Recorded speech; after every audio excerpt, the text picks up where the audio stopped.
Welcome back, night watchers, to Nakora Nights. Have you ever driven through a small town late at night? The kind with one gas station, one diner, and that feeling in your gut that something's watching you. They say every small town has secrets, but the ones you're about to hear were never meant to be told. Tonight, we're diving into 9 true small-town horror stories. Real encounters from the places time forgot, the neighbor who waved every morning until they found his house sealed from the inside, the empty school that still plays the morning bell, and the town that vanished from GPS like it never existed. These stories didn't come from movies or legends, they came from the people who lived there. People who swore they'd never speak of what they saw until now. But before we start, tell me, where are you watching from right now? And what time is it there? Because if it's after midnight, maybe you should keep one light on. If you're ready to uncover what small towns hide when the sun goes down, hit that like button, subscribe, and comment below. I've been to a town like this. Now, take a breath, lock your doors, and listen closely. Because sometimes the quietest places are the ones that scream the loudest. This is 9 Untold Most Disturbing True Small Town Horror Stories. Let's begin.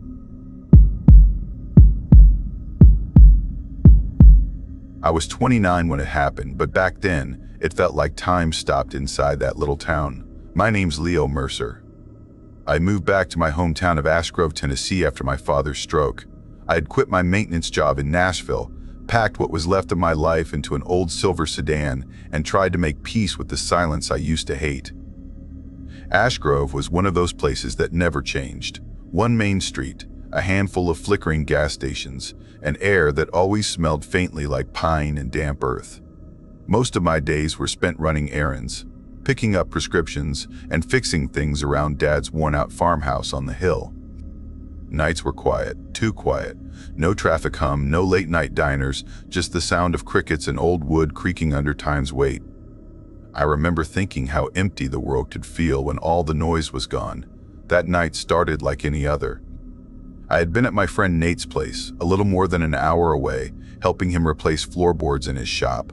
I left later than I meant to, somewhere around 7:45 p.m., deciding to take the old county road back home. The main highway had been under construction for months, and Hickory Bend Road, the back way, cut straight through the hills. I'd driven it countless times growing up. It was narrow, 2 lanes, lined with thick trees that bent over the road like they were trying to hide something. The sky was pitch black, no moon, no streetlights, only my headlights slicing through fog that came out of nowhere. My phone had no signal, but that didn't bother me much. I had a playlist humming low and the window cracked open, the air cool and heavy with the scent of rain-soaked dirt. About 15 minutes into that drive, I noticed a pair of headlights appear in my rearview mirror. At first, I didn't think much of it.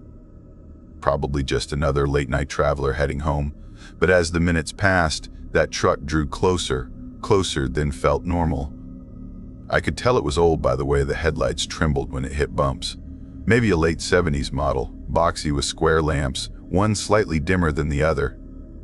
Then the flashing started, short bursts of high beams, quick and sharp. I frowned, thinking maybe my taillights had gone out. I tapped my brakes lightly, a signal I'd used before, but the flashing didn't stop. If anything, it grew longer, more deliberate, like the driver wanted my attention or wanted me scared.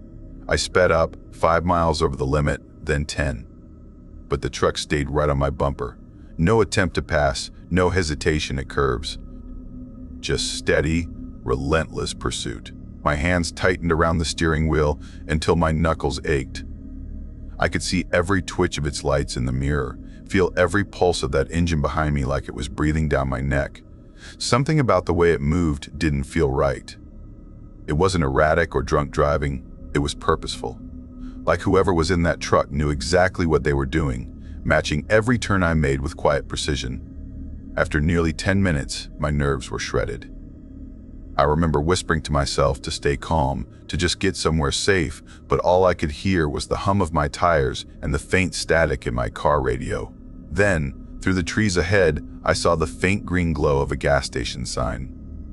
The old Pine Hollow Gas and Mart, a run-down shell that always closed early. I didn't care if it was open or not, I just needed light, cameras, something. When I pulled into the lot, my heart still hammering, I glanced back into the mirror.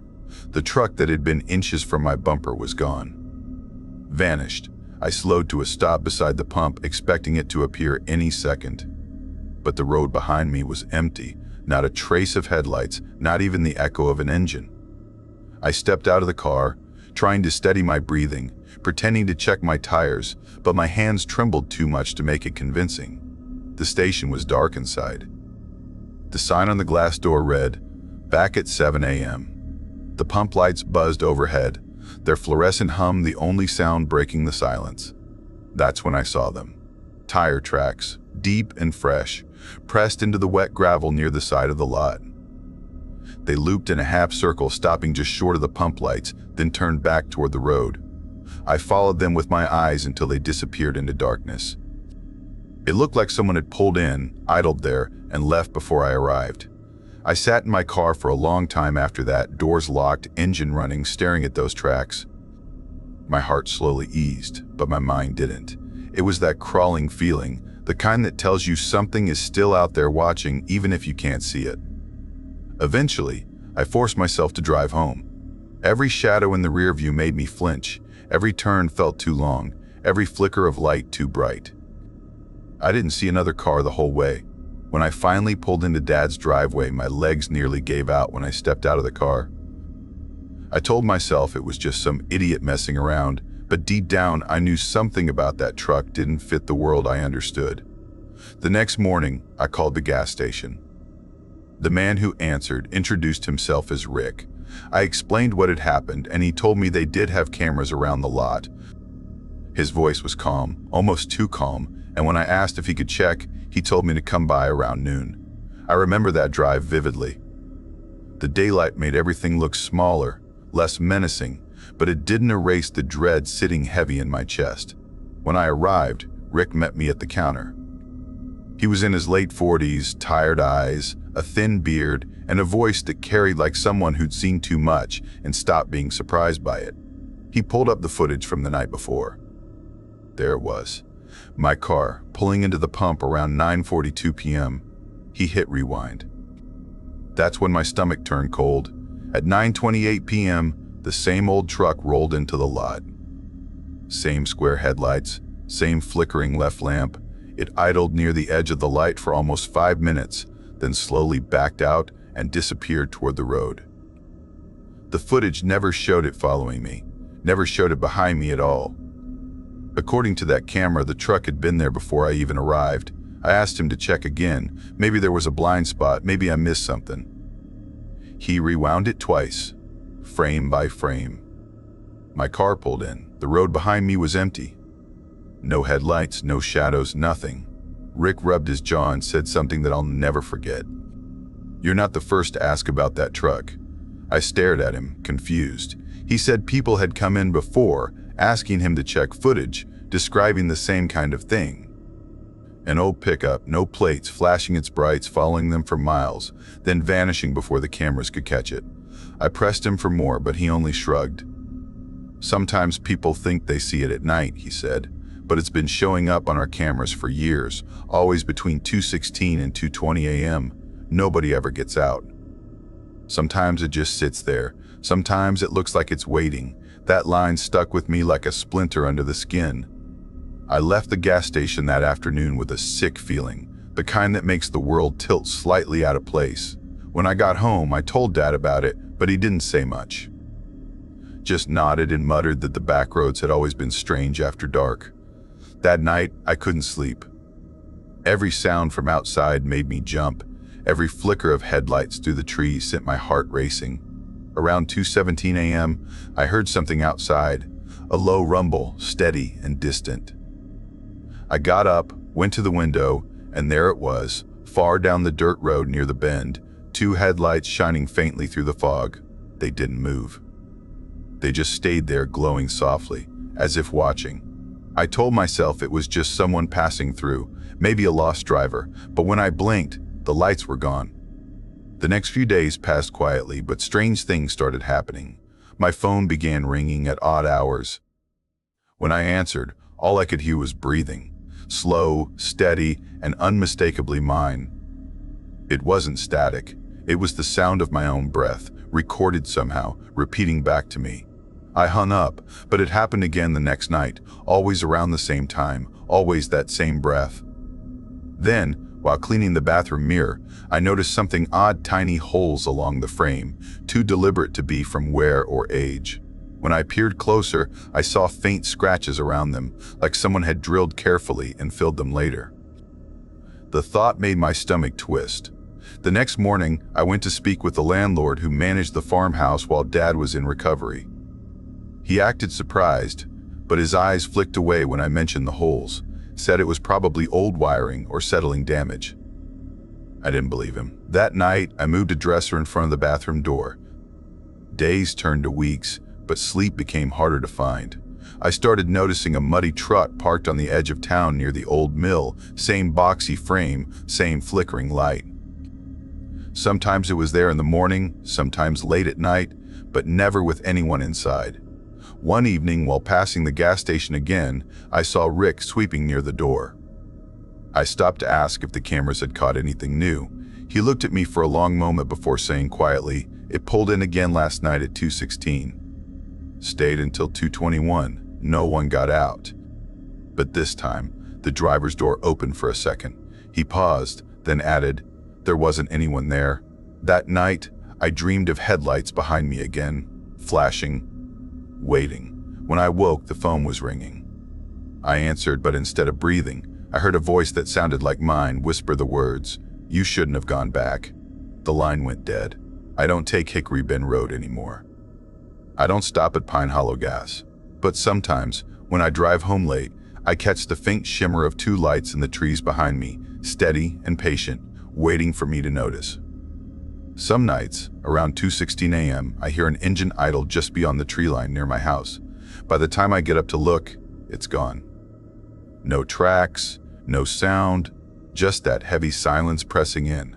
I've told this story to a few people, though I leave out the part about the calls and the mirrors. It's easier that way. People already look at me strange when I tell them about the truck that was behind me but reached the station before I did. I still don't have answers.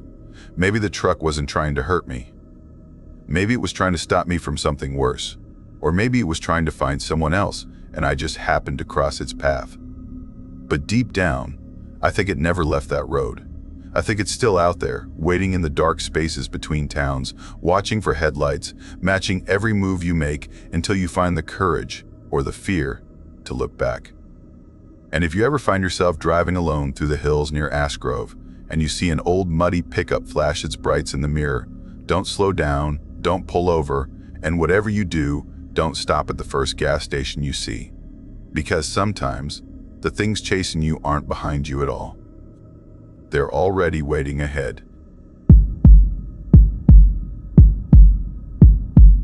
I didn't come back to Maple Hollow looking for ghosts. I came to start over. After my marriage ended, I thought moving to a quieter place would help me breathe again. No city noise, no pity from friends, no constant reminders of what fell apart.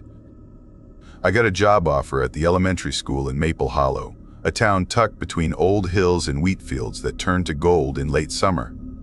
The kind of place that looks peaceful until you stay long enough to realize how quiet can start to feel like a warning. I rented a small house near the school, a weathered two-story that creaked like it remembered things it shouldn't. The rent was cheap, the view overlooked the town's single gas station, and the neighbors smiled the way small-town folks do when they're not sure if you're staying or passing through. I unpacked everything in one night, made tea, and told myself I was ready for peace. The first few weeks went smooth enough. The students were polite, shy, a little strange like most kids in towns with more ghosts than people. I taught art to grades 2 through 5. It was easy work, finger paints, paper collages, learning to draw faces. That's where the first wrong thing happened. Every child, every single one of them, drew the same face, or rather, the same lack of one. A man without eyes, without a mouth, just a smooth oval where features should be. I laughed at first, said maybe they'd been watching the same cartoon. But when I asked what they were drawing, the room got quiet. A boy named Jonah whispered, "That's the man who waits outside our houses." I remember freezing, brush in hand. "What do you mean?" I asked, and Jonah just shrugged, eyes still on his paper. He watches until we fall asleep.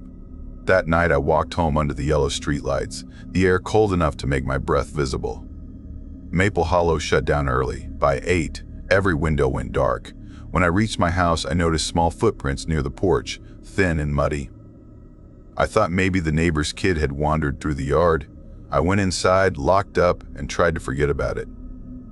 But forgetting doesn't come easy in small towns.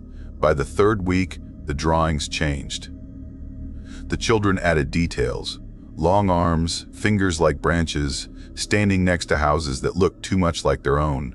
I mentioned it to the principal, an older man named Mr. Bus Carter, who smiled too politely. "Local stories," he said. "Kids pass them around, keeps them entertained." He wouldn't look me in the eye. That Friday, I stayed late grading papers. The halls of the school echoed with that hollow, empty sound only old buildings make.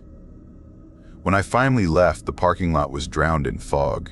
My headlights cut through it like dull knives. On the edge of the lot, near the tree line, someone stood, too still, too tall. I blinked, and the shape was gone. At home, I told myself it was nothing. Maybe a hunter, maybe a trick of the light. I made tea, put on music, and tried to read. Around 2:17 a.m., I woke to a noise, soft scraping, like fingernails on the siding. The house groaned in the wind, but this sound moved slow, traveling from one wall to the next. I stayed in bed, holding my breath, until silence returned. In the morning, I found a muddy handprint on the outside of my bedroom window. It was small, like a child's. That weekend, I drove into town to talk to Sheriff Lane, a broad-shouldered man with tired eyes. I told him someone might be sneaking around my house. He took notes but didn't look convinced. When I mentioned the drawings at the school, his hand froze mid-sentence. "What kind of drawings?" he asked. "Faceless man," I said. "Long arms, watching houses." He went quiet for a long time, then stood and opened a filing cabinet. He pulled out an old folder covered in dust. Inside was a missing person report from the 1980s, the paper yellowed and brittle. My skin went cold when I saw the signature at the bottom. It was his, except he hadn't written it. The date was 15 years before he'd even joined the force. The handwriting was identical. "I don't know what this is," he said, voice low, "but you should be careful." That night, I couldn't shake the feeling that something followed me home from the station. The air felt heavy, like the pressure before a storm. Around midnight, a delivery truck stopped at the end of the street. I saw the driver through my window. He looked pale, confused, staring at the houses. Later, I learned his name was Mike. The next day, he told me he kept seeing the same child waving at him from different porches all over town. Blonde hair, red jacket, couldn't be more than 8 years old. Except that kid, he said, had died in a house fire 5 years ago. I didn't sleep that night either. Days blurred. The kids at school stopped drawing altogether. They'd sit quiet, eyes fixed on the windows. When I asked what was wrong, Jonah whispered, "He's closer now." I started carrying a small camera, setting it near my front door each night. I told myself it was for raccoons or stray dogs. But the truth was, I wanted proof. Proof that what I felt breathing outside was real. At 1:43 a.m., the camera caught something. A figure standing at the edge of the street, half hidden in fog. No features, no face. Just a shape watching. The next frame showed it closer, maybe 10 feet from the porch. I turned off the camera after that. I didn't want to know how close it came. The next morning, every door in my house was open, even the attic hatch. Nothing was taken, but my reflection in the hallway mirror looked wrong, blurred, like the glass remembered someone else standing there with me. I called the sheriff again, but he didn't answer. I drove to the station. The front door was locked, the windows dark. Through the glass, I could see that same old folder on the desk, pages scattered like someone had left in a hurry. I left, heart racing, certain that whatever was happening here had swallowed him too. That evening, I packed. I threw clothes into bags, shut the lights off, and was ready to leave when a knock came from the back door. Slow, deliberate, 3 times. I froze. The knock came again, softer. I moved toward the front window, careful not to make noise. The porch light was still on, but the glass was fogging from the inside. Something was breathing against it. When the sound stopped, I ran. I drove straight out of town. No plan, no destination, just miles of dark road. Every few minutes I checked the rearview mirror, certain I'd see headlights or a shadow trailing behind me. But the road stayed empty. I made it to a motel 2 hours away. When I stepped out of the truck, the night felt too still again, like the silence I'd been running from had followed me. Inside the room, I set my phone on the table and tried to breathe. Then I noticed something on the TV screen, static flickering, a faint shape forming. It looked like the same faceless figure standing behind me in the reflection. I turned around. Nothing was there.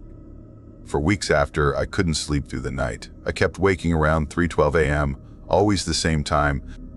Sometimes I'd swear I saw movement in the corner of the room, a figure half caught in shadow. I left Maple Hollow for good.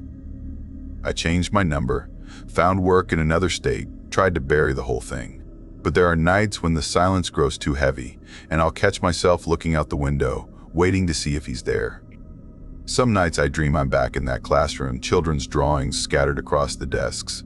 Every page shows the same shape, standing by my window, watching. And sometimes when I wake up, the glass looks fogged from the outside. I tell myself it's just the weather.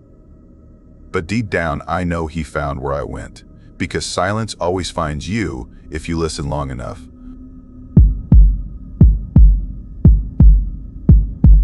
I didn't believe small towns could hide real darkness until I moved to one. It was supposed to be a fresh start, a quiet place to get away from everything.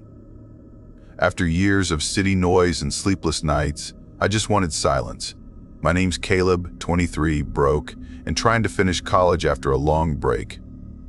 I found an old place on the edge of Hollow Creek, a forgotten town halfway between mountains and farmland, the kind of place where every building looked older than the people living in it.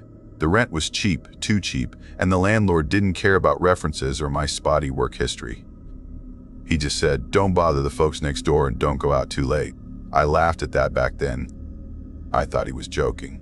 The building I moved into wasn't much. It was part of a 4-unit block near the train tracks, paint peeling off the sides, windows cloudy with age. The air always smelled faintly of dust and rust. My apartment was on the ground floor, and the unit above mine, according to the landlord, had been empty for years. He said it like it was a good thing. "No one's been up there since the last tenant disappeared," he muttered while handing me the keys. Then he laughed awkwardly and added, moved out suddenly. That first night, everything felt fine. I unpacked, set up my small desk near the window, and started reading. It was quiet, the kind of quiet that presses against your ears. I could hear my own breathing, the hum of the refrigerator, the faint creak of old pipes. But around 2:17 a.m., I heard something above me. Slow, steady footsteps. Not random creaks or rats or pipes footsteps, the kind that come from someone shifting their weight as they walk. I froze, staring at the ceiling, listening. The steps moved from one side of the room to the other, then stopped right above my bed. I told myself maybe I was imagining it, maybe sound traveled weird in old buildings. But the next night, at almost the same time, it happened again. The same slow steps, the same silence afterward. I even grabbed a broom and knocked on the ceiling like an idiot, hoping if someone was squatting up there, they'd respond. Nothing. Just that heavy, hollow quiet again. The next morning, I texted the landlord. He replied a few minutes later, still vacant. Probably old pipes settling. Happens sometimes, but pipes don't walk. I tried to ignore it for a few nights, wearing headphones, playing music, pretending it was nothing. But every time the hour passed midnight, the air in my apartment changed. It felt thicker, like someone was breathing in the same space as me.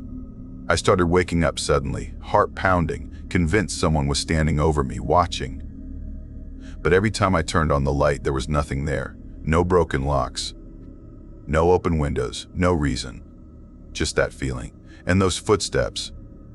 They came more often after that, sometimes twice a night, sometimes only once, always when the town outside was asleep and the train tracks were silent. It was like the sound waited until the world stopped to move again. One night, I heard something new, Something heavy dropped to the floor above me. It thudded once, then rolled, like someone had dropped a weight. I decided I couldn't take it anymore. The stairwell that led to the upstairs unit was outside, behind the building. The landlord said it was locked, but when I reached it, I saw the doorknob was loose, dangling by one screw. The frame splintered. Someone had broken it. I stood there for a long time, flashlight trembling in my hand, trying to talk myself out of it. But curiosity is a dangerous thing. I pushed the door open. The smell hit me first. Old wood, dust, and something faintly sour like rotting fabric. The stairwell was narrow, the air cold and still. My footsteps echoed softly as I climbed. Halfway up, I saw scuff marks on the walls, long, uneven smears that looked like something had been dragged against the surface. When I reached the top, the door to the apartment was slightly open. Just enough for me to see a sliver of the floor beyond. I nudged it open with my foot.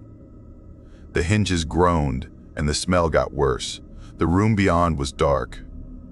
My flashlight flickered over cracked wallpaper, broken glass, and dust floating like tiny ghosts in the air. There was nothing. No furniture, no boxes, except for a single mattress in the middle of the room. It was old, torn, discolored, and the stains on it were dark red, dried into the fabric. I didn't need to be a detective to know what it looked like. My stomach turned. I backed away, trying to breathe. That's when something behind me creaked. A slow, dragging sound came from the corner of the ceiling. I swung my flashlight up, but there was nothing there, just shadows that seemed to shift when I looked away. I didn't stay to find out more. I ran. When I got back to my apartment, I locked the door, shoved a chair under the handle, and sat there until morning, the flashlight still clutched in my hand. At 3:40 a.m., I heard it again. Not footsteps this time, something dragging, like fabric or maybe something heavier scraping across the ceiling. Then 3 dull thuds, right above me. It sounded like knees hitting the floor. But it didn't echo like an empty space. It sounded close, like the ceiling had thinned, like something was just on the other side of the plaster. I almost called the police, but what would I tell them? That I broke into an apartment that wasn't mine and found a bloody mattress? That someone invisible was crawling on the ceiling? I waited until daylight, then went back to check. This time, the door was shut tight. The frame was fixed. The knob looked brand new. I couldn't believe it. I even had a photo on my phone from the night before, showing the splintered wood and loose knob. When I showed it to the landlord later that day, he frowned and said, "You must be mistaken. That door's been reinforced for months." I swore I wasn't. He looked at me, then said quietly, "Nobody's supposed to be in there, Caleb." When I asked who used to live there, he paused. "Just someone who didn't like the dark," he said. Then he told me to get more rest and left. That night, I stayed awake again. No footsteps, no dragging, just silence. But it wasn't comforting. It felt like the silence itself was listening. I started avoiding the apartment after that, staying late at the diner downtown, pretending to study while watching the old locals whisper to each other. One of them, a frail man with pale eyes, noticed me one night and leaned over my table. "You live out by the tracks, don't you?" he said softly. I nodded. He stared for a long time before saying, "Don't stay there after dark. Not that place. Not that one." Before I could ask what he meant, the waitress came by, and when I looked back, his seat was empty. When I asked the waitress about him, she blinked. "What man?" she asked. "You've been sitting alone since you came in." That was the last night I ate there. Back at my place, the silence grew heavier each night. I started noticing things shifting when I came home. A chair slightly out of place. My keys moved. Once, the window in my bedroom was open even though I swore I'd locked it. 2 weeks later, I came back from a weekend trip to visit my sister. The whole apartment looked the same until I went into the bedroom. Above my bed, in the ceiling plaster, were 3 dents, perfectly spaced, small, circular, like knees, right where the thuds used to come from. I stared for what felt like an hour. My chest went cold, my breath thin. I packed what I could, walked out, and never went back. I didn't tell anyone else. Not my friends, not my sister, not even the landlord when I ended my lease. But Hollow Creek wasn't done with me. A few months later, I drove through town again on my way to a job interview. The gas station near the edge of town had finally reopened, so I stopped for fuel. The clerk, a quiet woman with deep circles under her eyes, stared at me for a moment. "You used to live in the old Creekside units, didn't you?" she said. I nodded slowly. Her expression didn't change. "They're tearing them down next week," said. "The floors keep rotting from the inside. Can't fix what's hollow." Her voice cracked on the word hollow. When I drove away, I looked at the building one last time. The top floor windows were boarded up, but just one had a gap wide enough for me to see through. Someone was standing there, still, watching. I never went back. It's been more than a year now, but sometimes when I can't sleep, I think about that ceiling, those footsteps, that sound of something crawling. And I think about what the old man said, how every house in a town like this faces another house that no longer exists. Sometimes I wonder if maybe the thing upstairs wasn't a person at all.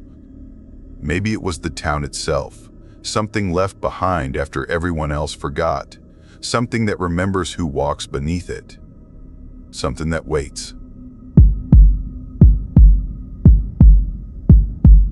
I never planned to stay in Brookhaven, that's the truth.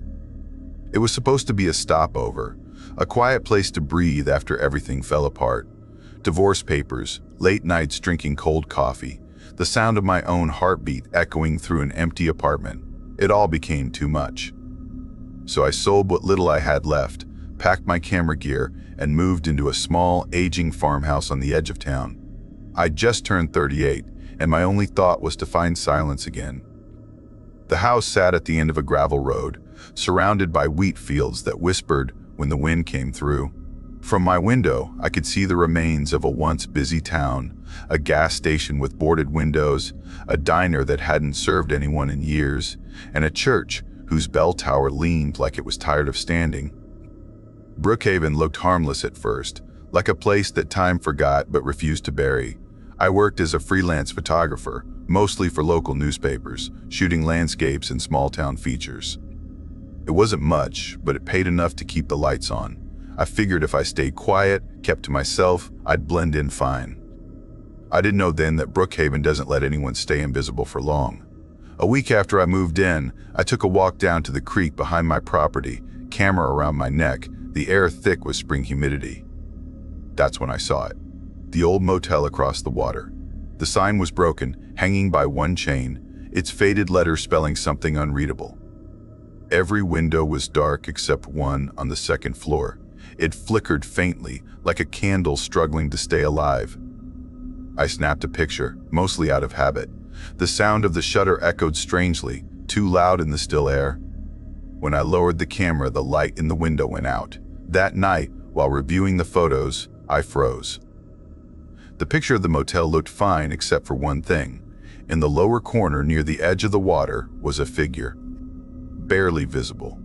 It looked like a man standing half in shadow facing me. I zoomed in, expecting blur, but no. He was clear enough to see the tilt of his head, the sharp outline of his shoulders. He looked like someone caught mid-step, frozen in time. I didn't remember seeing anyone there. I told myself it was probably a trick of the light, maybe a tree, or my own reflection. I'd been under stress after all. Sleep hadn't come easily since the move. But the next morning, when I went to delete the photo, something stopped me. There was another image I didn't remember taking, same angle, same framing, but this time, the figure was closer. By the third day, I started hearing things at night. A slow dragging sound across the porch, a faint knock that didn't come from the front door or the back. Once, I heard footsteps above me even though the house had no attic. I'd lie there, every nerve pulled tight, counting the seconds between each creak. Sometimes I'd check the clock, 2:17 a.m., 2:19, 2:22, and the sound would always stop right before 3. I told myself small towns have old bones. Houses settle, animals scavenge, wood expands. Logic held me together for a while. One afternoon, I went into town to drop off some prints at the local paper. That's when I met the sheriff, a tall man named Carter with a calm voice and eyes that didn't blink enough. He asked what brought me here, and I told him the truth, that I needed quiet, that I was freelancing, that I didn't plan to bother anyone. He smiled, a slow, polite stretch of lips that didn't reach his eyes, and said, "Quiet is all we got out here." When I mentioned the old motel, his expression changed for half a second. Then he laughed it off. Said it had been closed since the 80s, told me kids used to dare each other to sleep there. "Don't go poking around," he said lightly. "Some things are better left alone." That night, the photos on my camera changed again. Not new ones, old ones. Every landscape I'd shot in Brookhaven now had the same dark shape somewhere in the background. Sometimes on a road, sometimes near a field, once in the reflection of a diner window. Always there, always facing me. I tried resetting the camera, wiping the card clean. Didn't matter. New photos appeared every morning. Then came the whispering. It started around midnight, soft, like someone standing just outside the window. I'd catch pieces of words I couldn't make out, maybe my name, maybe not. The whispers would circle the house, fade, then return. I left lights on in every room, slept on the couch with my phone recording. The next morning when I listened back, the whispers were gone, but I could hear something else. A slow, wet breathing sound. By the end of the second week, I was exhausted. I decided to take a drive out of town, clear my head. But as I reached the main road, I noticed something strange. Every mailbox I passed had the same black smudge painted on it, like an X. At first, I thought it was graffiti, but the marks were too precise, too deliberate. When I stopped for gas, the clerk, a pale woman with a faded tattoo on her wrist, stared at me longer than felt normal. Finally, she said softly, "You moved into the old Miller place, didn't you?" I nodded, surprised. She lowered her voice. "You should leave before the third Sunday." I asked why, but she just shook her head. That night, I dreamed of water, cold, dark, endless. I was sinking, watching bubbles rise above me, and something was holding my ankles. When I woke up, my feet were wet. The sheets damp, the window open. The next morning, a note was taped to my front door. It said only, "You're being watched. Stop taking pictures." I called Sheriff Carter. He arrived 30 minutes later, driving the same black SUV I'd seen near the motel. He looked around, asked a few questions, then smiled that same too polished smile. "Probably kids," he said. "Happens sometimes. Town's small. People get curious." But when he left, I saw it, the red dirt on his tires, the same clay that stained the creek bank behind my house, the same color that coated the figure's feet in my photos. I didn't sleep that night. I sat on the porch with my camera, pointing it toward the tree line. Around 1:45 a.m., I saw movement, a flicker between the trunks. I snapped a picture, then another. When I checked the display, my stomach dropped. The figure was closer now, half hidden behind a tree, one hand resting against the bark. And next to him, barely visible, was another shape. Smaller. A child. The next morning, I drove back to the creek, desperate for some kind of proof I wasn't losing my mind. The motel stood silent on the other side, its reflection warped in the water. I crossed the narrow bridge, each step heavy. Inside, the air smelled of mold and rust. Rooms stood open like broken mouths. In one of them, I found photographs, old, yellowed, nailed to the wall. Dozens of faces, men, women, children, all looking straight into the camera, and behind each one, that same dark shape. When I turned to leave, someone was standing in the doorway, Sheriff Carter. He didn't say a word, just watched me. His eyes looked wrong, unfocused but burning. "You weren't supposed to see this," he said quietly. "We keep things buried here for a reason." I backed away, heart hammering. He stepped forward, the floorboards groaning beneath him. "You think the town's empty?" he said. "It isn't. It's just full of the ones who don't move anymore." I ran. I don't remember how I made it out, just that when I got home, the front door was open again. My laptop was gone. The walls felt smaller somehow, like they were leaning in. I packed a bag that night, threw everything I could fit into the car, and drove until the sun came up. But the story didn't end there. 2 weeks later, I was in another state, editing some of my old photos on a borrowed laptop. When I opened one of the files, my hands froze. It wasn't a picture I'd taken. It was my front porch. And in the window behind me, clear as day, stood Sheriff Carter. Every file after that had something new: places I'd never been, faces I didn't recognize, always with that same dark figure somewhere in the frame. Sometimes, late at night, I still hear the whispering through the static of my laptop fan. It comes soft at first, then closer, until it sounds like someone standing just behind me, breathing slow. I've changed houses 3 times now, different states, different names, but it doesn't matter. Because last week, while covering a local story in another small town, I raised my camera to photograph an old church. When I checked the shot, my breath caught in my throat. In the reflection of the church window, standing at the end of the road, was Sheriff Carter, and next to him, the child. They were facing me, and they were smiling. I never thought silence could sound alive, but that night in Willow Creek, even the stillness breathed against my skin. It wasn't just quiet, it was listening. I grew up in that town, the kind of place that only exists between cornfields and memories, where everyone knows who you are before you even say your name. I'd moved away after high school, thinking I'd escaped it, but I came back last year to work as a night clerk at a roadside motel just off Highway 19. My name's Noah Reeves, 26 now, and I tell people I came back because my dad got sick. That's only half true. The other half? I didn't know where else to go after everything that happened my senior year. Back then, I was just a quiet kid finishing school, working weekends at a diner and trying to save enough to get out. That was before the whole thing with Harper started. Harper Lane used to be someone I barely remembered, just another face from middle school. We dated when we were 13, if you could even call it that. Held hands at lunch, shared dumb notes, promised forever like we understood what that meant. Then she moved away. I didn't think about her for years, but one night during my senior year, I got a message on Instagram. It was from her. She said she saw one of my posts and wanted to say hi. At first, I thought it was funny, like a ghost from my childhood showing up just to remind me we were all kids once. She looked different in her profile picture, older, sharper somehow, but still familiar. She said she'd moved to a nearby town called Milford, about 30 minutes from Willow Creek. Said she was working part-time and taking classes at community college. At the time, I was dating someone new. Her name was Lila. She was beautiful in that quiet way, the kind of girl who laughed at small things and always smelled like vanilla and notebook paper. I told Harper about her, and she said she was happy for me. It seemed harmless.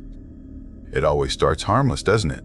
We texted off and on for a few weeks, talking about old times, school, dumb things like movies we used to love. Then the tone shifted. The messages got longer, coming late at night, 2:15 a.m., 3:22 a.m. paragraphs about how she never stopped thinking about me, how seeing pictures of me with Lila made her feel sick. The first time I read one, I laughed it off, told myself she was just being dramatic. But when I showed Lila, her smile faltered. She said, "That's not normal, Noah. Maybe block her." I didn't. I didn't want to hurt her feelings. I thought ignoring it would make it fade. Instead, it got worse. One Saturday, Lila and I were at the old diner on Main Street, the one with the flickering neon sign and the same 3 songs playing on loop. We were halfway through our pancakes when Lila went pale and whispered, "Don't look now." Harper was sitting alone in a booth across from us. No food, no drink, just staring. She didn't even blink when our eyes met. It was like she was memorizing us, burning us into her head. We left early, and Lila's hand shook the whole drive home. The next day, Lila got a message from a blank account, no name, no picture. The message read, "He'll leave you like he left me." Another followed an hour later. "You're just a placeholder." We tried to laugh it off, but the next messages were photos. Old ones I hadn't seen since middle school. Me and Harper, standing in front of the fairground rides, smiling with cotton candy in our hands. I hadn't even realized she still had them. She'd edited them, made them look recent, changed my clothes digitally, blurred the backgrounds, added fake timestamps. By Monday, those pictures were all over school. People whispered, snickered. Lila stopped coming to lunch. I stopped answering texts. I remember walking through the hall and feeling every pair of eyes crawl over me. In a town like ours, rumors don't die, they multiply. My dad told me to ignore it. My mom said to block her. but you can't block someone who's already inside your life. One night, around midnight, I saw headlights parked across from our house. A black Nissan, engine running, lights off. I thought it might have been a random car until I noticed the air freshener hanging from the mirror, the same one Harper used to have, a little pink heart. I stepped outside, the gravel crunching under my feet. The car pulled away slow, almost like it wanted me to see it go. That night, I barely slept. At 2:17 a.m., I heard a knock on my bedroom window, 3 soft taps, perfectly spaced. I froze. When I looked outside, the yard was empty. But that car was back, half a block down, idling with its headlights off. When I told my parents, my dad said, "Girls get emotional, son. It'll pass." It didn't. Every day, new accounts, new messages. "You looked at her again. You think you're safe. I see you." I started keeping my phone on silent, but even then, I could feel it like static in my chest. I told the school counselor. She said, since it was off campus, they couldn't interfere. That same day, I found a note on my windshield, written in red marker. "I see the way you look at her. You never looked at me like that." That was when I stopped parking at school. I started walking home alone, taking back roads, cutting through empty lots. I thought maybe if I changed my routine, she'd lose track. She didn't. Sometimes I'd wake to the sound of knocking again, always 3 times, always faint, always just enough to remind me I wasn't alone. Sometimes I'd see that car drive by slow, like it was circling, looking for something. Then came the night it all ended, or at least I thought it did. Lila called me crying around 11:35 p.m. She said someone was outside her window knocking. Her dad went out with a flashlight, but whoever it was had vanished. Lila swore she saw Harper's face before she ducked away. I jumped in my truck and drove straight there. When I arrived, the police were already in the driveway. I told them everything. They took my statement, nodded, promised to keep an eye out, but Harper denied it all. Said I was harassing her, said I made everything up. After that, Lila's parents told her to block me, said it was too dangerous. I didn't blame them. I just stopped. And like smoke, Harper disappeared. No more messages. No more cars, no more knocks. But the silence didn't feel like peace. It felt like a breath being held. Weeks passed, months. I graduated, left town, tried to rebuild somewhere else. But I still saw that car sometimes, or thought I did. A glimpse in the mirror, a reflection in a window, a shape in the dark. Even now, working nights at the motel, I see patterns that shouldn't exist. There's one guest room that's never occupied, room 9. It's been closed since before I started. The owner says it's got plumbing issues, but every night around 3 a.m., I hear a soft knock from inside it. 3 slow taps, same rhythm, same beat as my pulse. Once, I worked up the nerve to check. I unlocked the door, stepped in. The air was cold, sharp, smelled faintly like rose perfume. The window was open. On the desk, there was a coffee cup half full, still warm. I swear I could see the steam curling up like a ghost exhaling. The next morning, when I asked the owner about it, she said, "That room's been empty for 10 years, Noah." That night, a woman checked in, older, pale, hair tied back. She smiled too much, talked too soft. She said her name was Harper. My hands froze on the check-in form. I told her we were fully booked. She tilted her head, that same slow motion I remembered from years ago, and said, "You always say that." I blinked, and she was gone. Her name wasn't on the registry. The camera by the front desk glitched at the exact moment she'd been standing there. Since then, strange things happen almost every night. Someone knocks in that same pattern, heart slow, patient. The old church down the road rings its bells at midnight, even though it burned down a decade ago. And sometimes, when I walk past the diner across the highway, I see a waitress pouring coffee for a man no one else sees. His cup's always half empty when she returns. Lately, I've been hearing footsteps outside the office window, not walking matching my movements. When I stand still, they stomp. When I breathe, I hear another breath echo it. Sometimes, I wonder if it's Harper. Other times, I wonder if it's something else, something that grew from all the fear I left unburied. Last night, I got a letter in the motel drop box. No return address. Just 3 words written in red ink: I never left. I burned it in the parking lot, watched the flames eat the paper until the ash curled like fingers. At 2:17 a.m., I heard the knock again, 3 slow taps, perfectly spaced. My chest tightened. I pressed my hand to my heart, counting. The rhythm matched. Knock, knock, knock, knock. I whispered to the empty room, "What do you want from me?" And somewhere in the silence between my words, I swear I heard her voice, soft, trembling, almost kind. Just to be remembered. The lights flickered, the air turned cold. And outside, in the reflection of the office window, I saw her standing behind me, smiling the way she used to in 7th grade. Only her eyes were hollow, like mirrors showing everything I'd tried to forget. The police found my phone recording the next morning, still running, still pointing at the window. The last thing it captured was a faint heartbeat, followed by 3 soft knocks. They said room 9's door was locked from the inside. They said no one had checked in that night. But every morning since, when I open the register, there's a coffee cup waiting at the counter, half full, still warm, with the faint scent of roses lingering in the air. And every night, when the church bells ring 12, I hear it again. 3 slow knocks, syncing perfectly with my pulse. Sometimes I tell myself it's all in my head, that the past doesn't follow us, it only hides. But when the silence begins to breathe again, when the knock comes like a second heartbeat, I know she's still out there, watching, waiting, whispering my name through the dark. And I know one night soon, when I finally fall asleep at the wrong time, I'll wake up to find her sitting across from me, cup in hand, smiling softly as she says, "I told you, Noah. You never looked at me like that."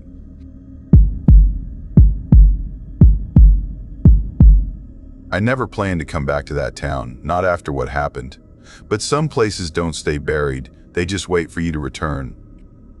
I grew up in a quiet corner of Montana, a town named Brookvale that most maps forgot about. A single gas station, a grocery store with flickering lights, and one long road that vanished into the woods. My name's Mason Ward, and I used to think I knew that town like the lines on my palm. I was wrong. Some things hide between those lines, waiting. When I was 13, Halloween was everything. It wasn't about costumes or candy anymore. It was about the rush, the challenge, the mischief that made you feel untouchable. Back then, my brother Ryan and I had one favorite target, Old Man Corbett. He lived at the end of Ridgeway Lane, right where the pavement cracked into dirt and the cornfields began their whispering. Corbett was in his 70s, stooped, gray, always wearing those same suspenders over stained shirts. Everyone said he hated kids, but we gave him a reason to. In 6th grade, we draped his mailbox in toilet paper. The next year, we left fake spiders in his window screens. By 8th, we got bold. Stink bombs, fake severed hands, and Ryan's latest creation, a motion-activated screen box that sounded like a woman crying. Corbett would come out waving his flashlight like a sword, shouting in that cracked voice, promising we'd get what's coming. He never called the cops, never went to our parents. Just muttered, always muttered. That Halloween, though, things were different. It fell on a Saturday, the air strangely warm, the sky a thick orange haze over the horizon. Ryan and I were gearing up for our grand finale, a prank we'd been planning for weeks. But when we passed Corbett's house just after sunset, we froze. The place was decorated. Paper skeletons taped to windows, plastic pumpkins, flickering orange lights.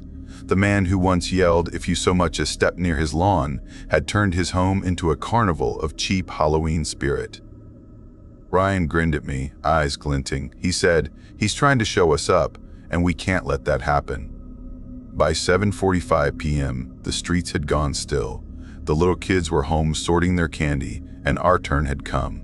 Ryan had his backpack of chaos, smoke bombs, sound boxes, fake blood, and a baby doll painted like something from a nightmare. We cut through the trees, sneaking up behind Corbett's property. The night was too quiet. No radio static, no TV hum, not even the crickets. I remember whispering, "This doesn't feel right." Ryan just smirked, said, "That's what makes it fun." We split up. Ryan went for the shed near the fence, and I stayed closer to the house. I crouched behind the bushes, trying to decide where to hide the sound box, when something caught my eye. The inflatable pumpkin on the porch. It was slowly collapsing, like air was leaking out, but no one was near it. It was deflating on its own, folding in on itself, the faint hiss filling the silence. Then I heard it, the shed door creaking open. A clang, like metal slamming shut, and then nothing. I waited 1 minute.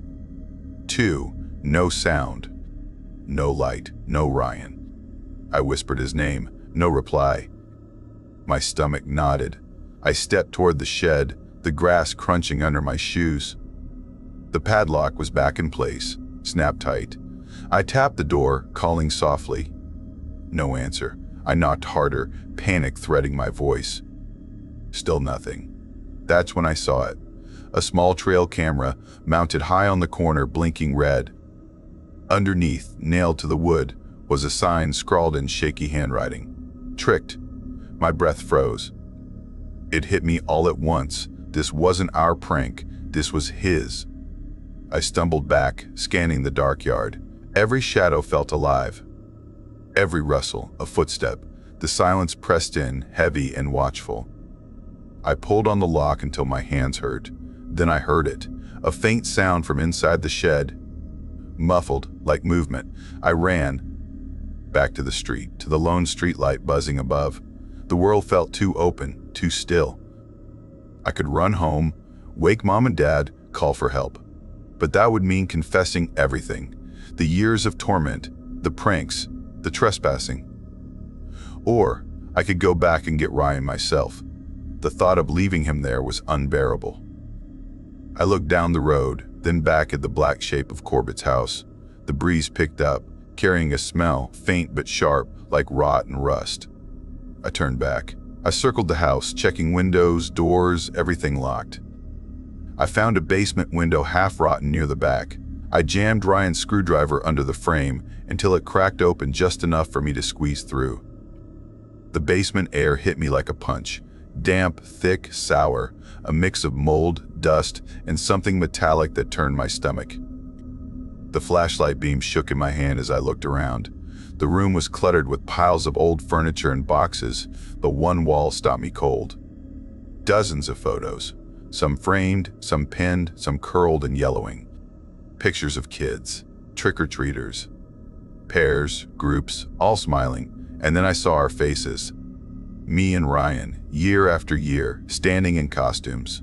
Some taken from the street, some closer, too close, from angles inside our own yard. I swallowed hard. My throat felt dry as sand. I moved up the creaking stairs, each step screaming under my weight. I reached the kitchen. No lights, but there was a flashlight on the table, still warm. That meant Corbett had been here minutes ago. The smell was worse now, like meat left in the sun. I unlocked the back door and rushed to the shed, heart slamming in my chest. I wedged the screwdriver into the hinge bolts, prying until they popped loose. The door swung open with a screech. Ryan was there, sitting on the dirt floor, his hands duct-taped, his face pale and slick with sweat. His eyes darted past me to something behind. I turned. The shed's walls were lined with photos, not just of us, but of everyone in town. Families, kids, people who'd moved away. Some had gone missing years back. I remembered seeing their faces on posters near the grocery store. That's when I noticed something in the corner. A scarecrow. Its head was a burlap sack, stitched crudely, button eyes sewn where they didn't belong. But what made me freeze wasn't how it looked, it was what it was wearing. Ryan's jacket.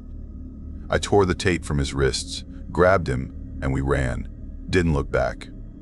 Didn't breathe until we were halfway home. We never spoke of it. Not that night, not ever. But every Halloween after, Corbett's house stayed decorated.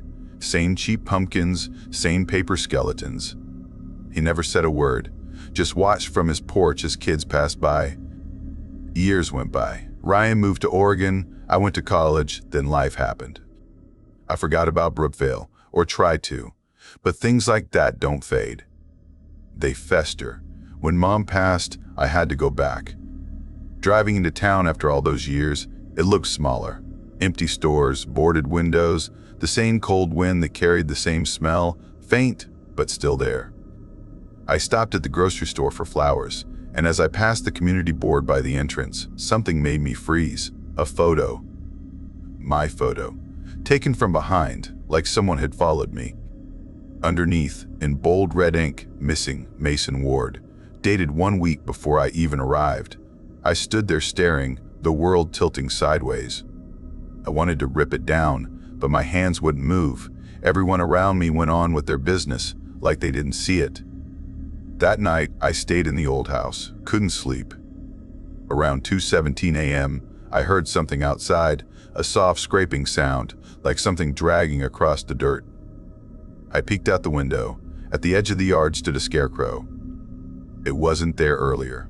Its head tilted slightly toward the house, and it was wearing a jacket, my jacket. I locked every door, every window. But the smell hit next, strong, rancid, like meat left to rot in heat. It seeped through the vents, through the cracks in the floor. I couldn't breathe. Then came the knock. 3 sharp hits on the back door. Slow, deliberate. I didn't move. The knocks came again. When I finally crept to the door, flashlight trembling in my hand, there was a piece of cardboard wedged between the boards, one word scrawled in messy black ink. Tricked. I threw the door open, no one there. Just the empty night and the scarecrow standing closer now, right at the edge of the porch light. Its head twitched. I stumbled back, tripping over a chair. The flashlight rolled away. By the time I grabbed it again and pointed it outside, the scarecrow was gone. I didn't sleep. I just waited, counting every sound until dawn. The next morning, I went to the sheriff. Tried to explain.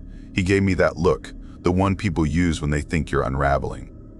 Said Corbett had died years ago, said no one had lived at that property since. But I saw it. I know what I saw. When I drove past his house that evening, the decorations were up again, same skeletons. Same flickering orange lights. Same smell on the wind. Only this time, there was a new addition on the porch, a scarecrow, wearing a jacket that looked a lot like mine, and on the ground beneath it, a single photo nailed to the wood, me standing by my mother's grave. I left that night. I don't know what's real anymore, but I know this. Brookvale doesn't forget. The town breathes, it watches, and it waits. And every year, when the air turns warm and Halloween rolls around again, I get that same buzz under my skin, the same whisper in the back of my mind. What if I never left? What if I've just been part of the decorations all along?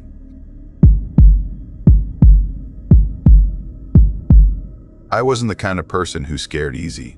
I didn't believe in curses, spirits, or whatever people in small towns whispered about after dark. My name's Warren Price, and until that autumn, I lived a quiet life fixing engines in a garage near the outskirts of Pine Hollow, a small, sleepy town tucked between the hills of northern Arkansas. Most nights were the same, greasy hands, local radio humming in the background, and the sound of cicadas buzzing outside the open shop door. Life wasn't exciting, but it was steady. I liked to take long drives on weekends, especially through the back roads that cut through the woods. There was something peaceful about it. No traffic, no people, just trees and gravel crunching under the tires. My friends, Nate, Clara, and Drew, often joined me. We'd known each other since high school, stuck together after graduation like we were too scared to let the world pull us apart. That weekend, we decided to head out to a forgotten hiking trail about 40 miles north of Pine Hollow. It wasn't on any of the official maps, just something we'd seen mentioned on an old local blog. It was supposed to lead to an abandoned church from the 1800s. We packed snacks, grabbed cameras, and left before noon. I drove my old truck while the others argued over music. The road narrowed as we went deeper into the trees, the sunlight fading behind the thick canopy. The air smelled damp, almost metallic. The GPS cut out after a while, and the only sound left was the hum of the engine. Clara joked that we were going to end up in one of those horror movies where the locals don't let outsiders leave. We all laughed, but my knuckles stayed tight on the steering wheel. We found a clearing big enough to park, then followed what looked like an old path through the woods. It wasn't marked, just a faint dirt line cutting between the roots. We walked for a while, taking pictures, tossing jokes back and forth. Then, maybe half an hour in, Nate stopped and pointed ahead. There was something nailed to a tree, a shape made of sticks bound together with twine. At first, I thought it was a bird's nest or some kind of hunting marker, but when we got closer, we saw it was a cross, 2 sticks, uneven, tied with hair. Human hair. We all went quiet. The woods suddenly felt heavier, the air too still. Clara said it was probably someone's art project or maybe part of a local ritual. Drew, who always tried to act tough, kicked the dirt and said it was creepy but harmless. I took a picture anyway, thinking I'd post it later as one of those weird things you find in the woods kind of stories. Then we saw more of them. Small wooden crosses stuck crooked into the ground, feathers hanging from branches, and bones, actual bones, tied with cloth and nailed into trees. There were melted candles around some of them, long burned out. It looked like we'd wandered into some kind of old graveyard. In the middle of the grove stood a single massive oak tree, the bark carved with symbols. Animal skulls hung from its branches, swinging slowly even though there was no wind. None of us said anything, we just stared. Then Clara whispered, "We should go," and everyone agreed. That should have been the end of it. We made it back to the truck before sundown, tired and uneasy. No one said much on the drive home. I dropped everyone off and went straight to my house, a small rental on the edge of town. My cat, Milo, was waiting by the door, meowing like he'd missed me for days. I tried to shake off the feeling that I'd brought something back with me. That night, after dinner, I uploaded a few of the pictures to an online hiking forum. Just 3 photos, one of the crosses, one of the carvings on the tree, and one of a doll I'd found half buried in the dirt. No names, no location. Around 1:23 a.m., my phone buzzed. It was a message from an unknown number. No text, just a photo. It took me a second to understand what I was looking at. My driveway, taken from across the street. My truck was still there, headlights catching the reflection of the porch light. It had been taken recently, maybe minutes ago. I looked out the window, nothing. Just the quiet street and the glow of the lamppost. I didn't sleep that night. Every creak of the floorboards made me jump. Every shadow on the curtain looked like a person. I told myself it was a prank, maybe one of my friends trying to mess with me. At 3:12 a.m., another photo came in. This time, it was closer. My front window. You could see the TV glowing inside. I was in that room when it was taken. My stomach twisted. I turned off every light in the house and sat in silence, phone in hand, watching the front door until sunrise. The next morning I called Nate. He sounded nervous, said he'd gotten a blank text from an unknown number around the same time. No photo, just empty. Clara hadn't gotten anything. Drew didn't answer. We all agreed it was weird but tried to move on. I deleted the post, deleted the photos, and tried to convince myself it was over. That night, I installed a cheap security camera above my door, just in case. The following morning, I checked the footage. At 2:17 a.m., someone appeared on the screen. A tall figure in a dark hoodie walked up the steps and just stood there. They didn't knock, didn't move, they just stood, facing the door for almost 10 minutes. I could see something hanging around their neck, a string, maybe with a bone or charm attached. At one point, they turned toward the camera. The hood hid their face completely, but the way they moved, slow, deliberate, made my skin crawl. I called the police. They came by, watched the footage, wrote a report, and told me it was probably a local kid messing around, but their eyes said they didn't believe that. Over the next few days, things got worse. Clara called crying one morning, said her dog was missing. She found her back door open even though she swore she locked it. Nate said he'd been hearing footsteps on his porch at night. Drew, who'd been the loudest of us, suddenly went silent. He stopped replying to messages altogether. Then one night, I was driving back from the garage after closing late. It was past midnight and the town was dead quiet. As I crossed the main road, a police cruiser flashed its lights behind me. I pulled over, rolled down my window. The officer stepped out, tall, pale, with a tired look. He leaned down and asked for my license. His voice was flat, hollow, like he was reading lines from a script. When I handed over my ID, I glanced at his badge. Officer David Marks. The name hit me like a shock. David Marks had been missing for 3 years.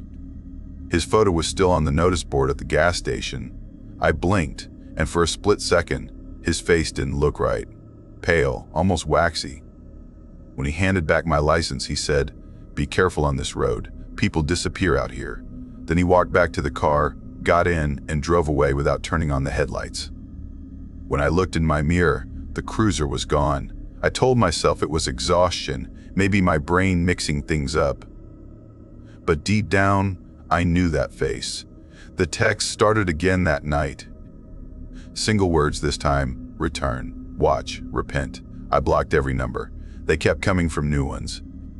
One morning, I found something nailed to the tree in my backyard, a small wooden cross wrapped in feathers and twine. My gate was locked, my fence 6 feet high. No footprints in the dirt. The police came again, took notes, and left. Same routine, same useless comfort. I started sleeping in my truck, parking a few blocks away. I couldn't stand being in that house anymore. Then, around that same week, something else happened. I'd taken a job in the next town over, a small auto shop near a roadside motel.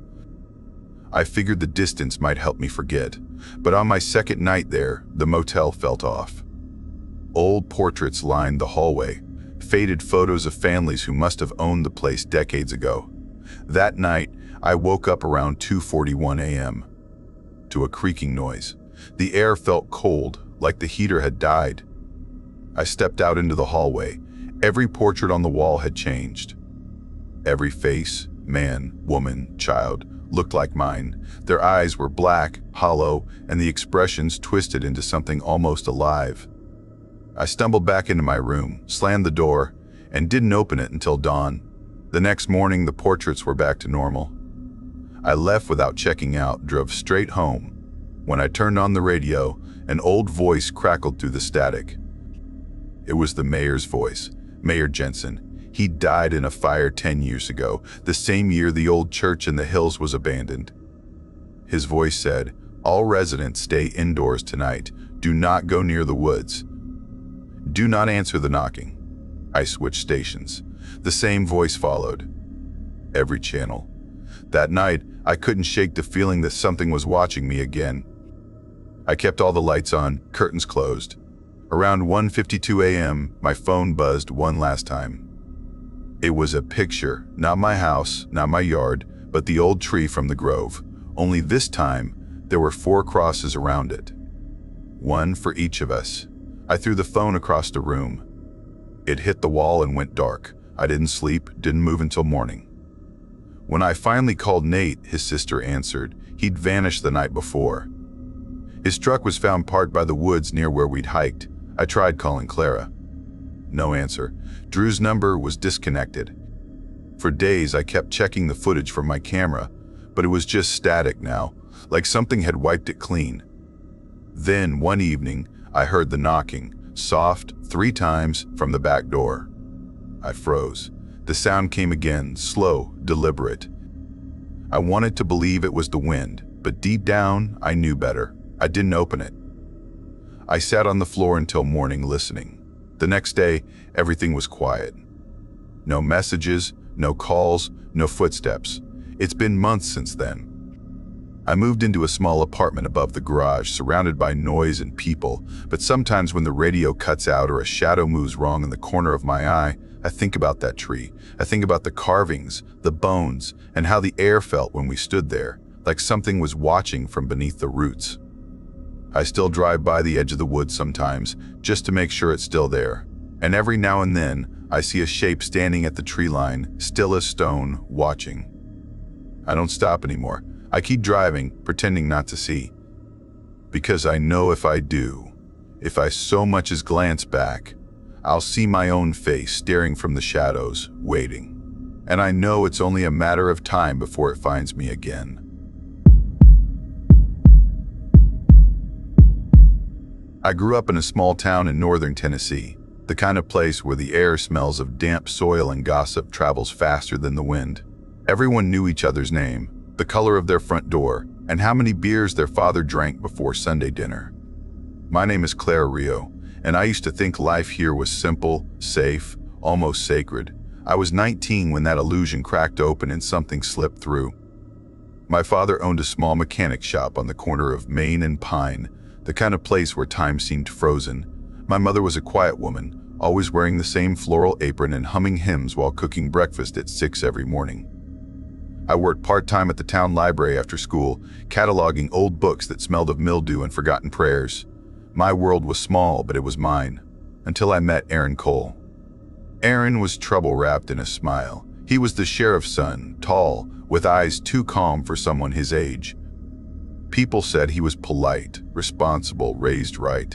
But when he spoke to me, I felt something else, something heavy beneath his words, like he knew how to make people obey without saying a thing. We met one evening at the edge of the forest, near Miller's Bridge, where the fireflies gathered like scattered stars. I don't remember what we talked about that night, only the way he looked at me, the way his voice made the crickets go silent. We started seeing each other after that. No one knew. We met in the woods behind the old quarry, in the back of his pickup, at the forgotten trails where the streetlights ended. He said it was better if people didn't talk, that his father wouldn't understand. I believed him. I was young, naive, and desperate to feel seen. When I found out I was pregnant, I was sitting on the bathroom floor of the library, my hands shaking around a plastic test I'd bought in a town 30 miles away. I stared at the faint pink line until it stopped feeling real. My first thought wasn't fear, it was hope. I thought Aaron would take my hand, say we'd run away, start fresh. He didn't. When I told him, his jaw clenched so tight I thought he'd break his teeth. He said he'd fix it. His family would fix it. I didn't understand what he meant until everything in my life began to vanish. That week, my parents told the neighbors I wasn't well. They said I'd had a breakdown, that I needed rest somewhere quiet. The next morning, a man I didn't know showed up at our door, one of Aaron's uncles, though no one said it out loud. He told my parents I'd be staying with a distant relative for a while, someplace peaceful. My father didn't even look me in the eye when I packed my bag. We drove for hours through winding roads and thick woods until we reached a crumbling farmhouse surrounded by nothing but fog and silence. The woman who greeted us was introduced as Aunt Martha. I had never seen her before. She was thin, gray-haired, and her eyes were like glass, empty but always watching. The man left without saying a word. I stood in the doorway, suitcase in hand, feeling the world shrink around me. The house smelled like damp wood and iron. The wallpaper was peeling, and every room looked frozen in time.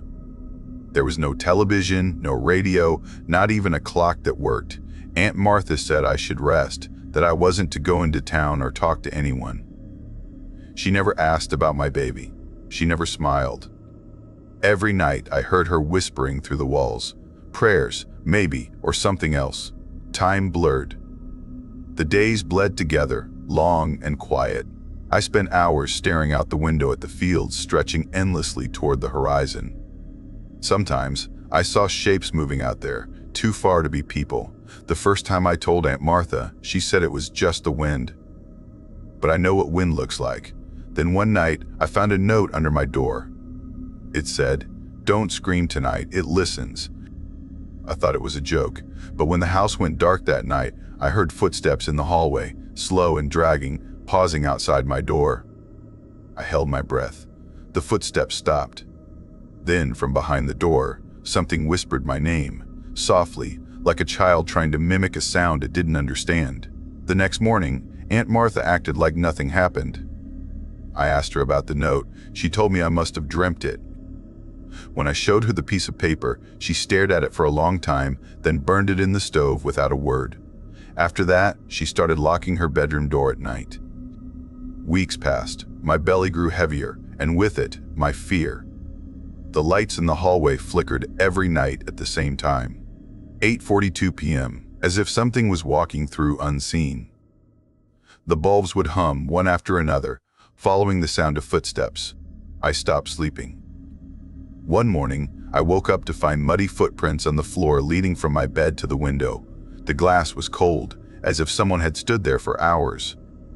Aunt Martha said I must have sleepwalked, but I could see her hands trembling when she said it.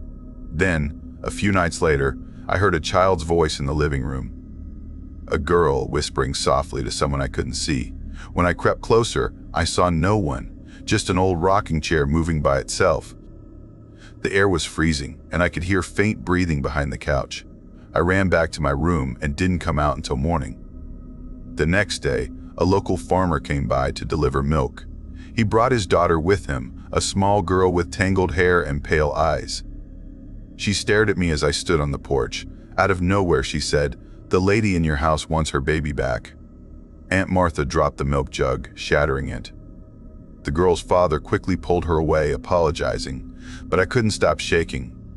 I asked the girl what she meant. She pointed toward the second-floor window and said, "She stands there every night. She listens when you cry." That night, I didn't sleep. The moonlight cut through the window, painting the floor in silver.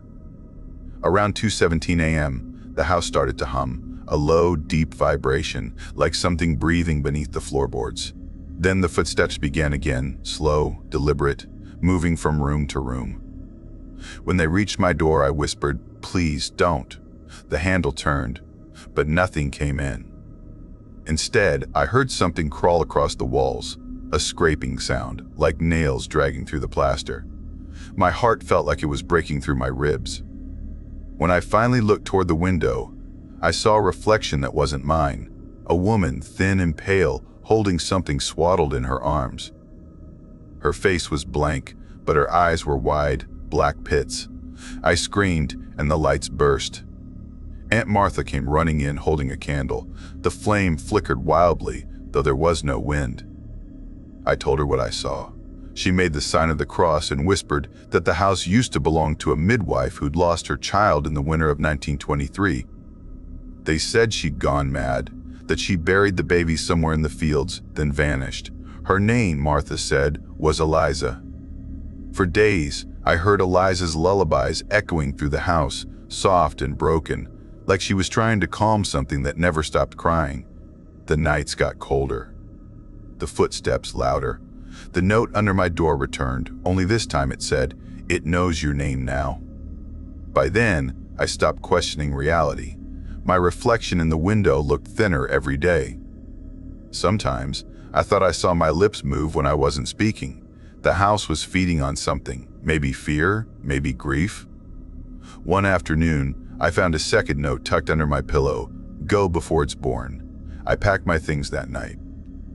I waited until Aunt Martha fell asleep, then slipped out the back door. The moon hung low, orange and heavy. As I reached the road, the streetlights began to flicker behind me, one by one, following invisible footsteps. I walked faster, then ran. The lights followed until I reached the gas station 5 miles away. The clerk, a kind-faced man named Daniel, let me use the payphone. My hands were shaking too hard to dial. I finally reached an old friend from town, Lena. When she heard my voice, she gasped. She said everyone thought I'd been taken to a private clinic in another state, that my parents were told not to visit. Aaron had gone back to school, acting like nothing happened. Lena drove through the night to get me. When she arrived, I was standing under the buzzing gas station sign, clutching my stomach and trying not to cry. She hugged me and said, "You look like you've seen a ghost." I didn't tell her she was right. I stayed with her family for weeks. They didn't ask questions. But every night, the streetlight outside her house flickered, the same pattern as before. And sometimes, when I looked out the window, I swore I saw a shadow standing across the street just watching. When my baby was born, a little girl with a shock of dark hair, I named her Grace. I thought the name might protect her, but even then I could feel something hovering near her crib, a coldness that made the air taste like iron. Years later, after I left town, I found out the truth. One of Aaron's cousins, drunk at a wedding, told someone everything. How the Coles had paid to fake my medical records. How they'd planned to send me away to a clinic where my baby would be taken and sold off under a false name. They planned to erase me, but they hadn't expected the house. People in town started whispering about the old farmhouse, how lights flickered there at night, how the last person who stayed never came back. The sheriff called it a curse. I called it justice. Grace is grown now, in college, fierce and fearless. She doesn't know the full story. One day, I'll tell her, not for pity, but for truth. She needs to understand how far people will go to hide their sins, and how something darker always listens. Last week, I got a letter in the mail. No return address, just a folded sheet of paper with one line written in messy handwriting. Don't scream tonight, it listens. That night, at exactly 2:17 a.m., the light outside my apartment flickered once, then twice.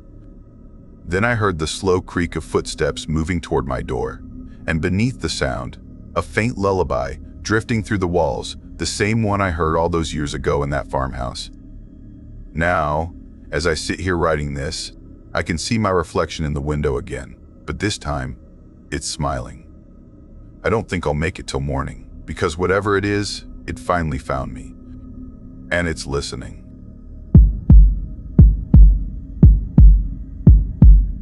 I moved to Dustvale 2 years ago after quitting my job in the city. I had been a librarian once, spending my days surrounded by stories that belonged to other people, but I was tired of noise, tired of faces I didn't trust, so I packed up my things and rented a small yellow house near the edge of town.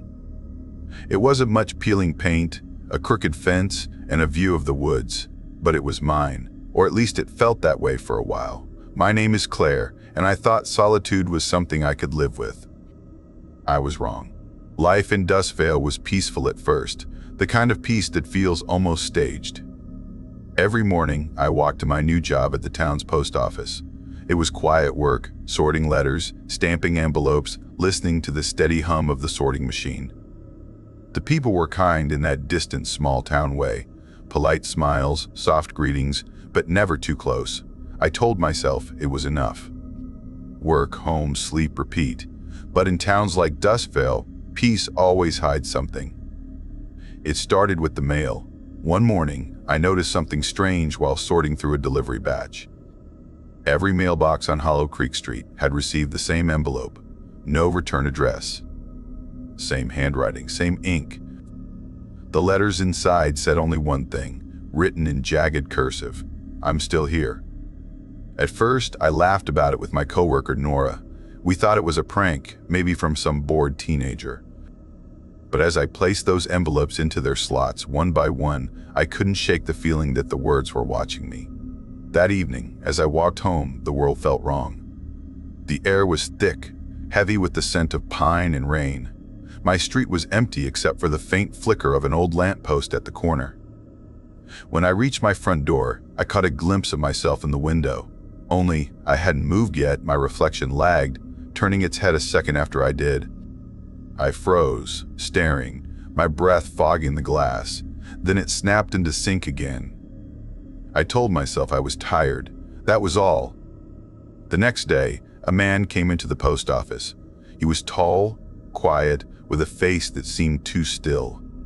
His name was Marcus. I only knew that because it was on the envelope he handed me, addressed to himself. He smiled, said he liked old-fashioned things, and asked if he could buy a book of stamps.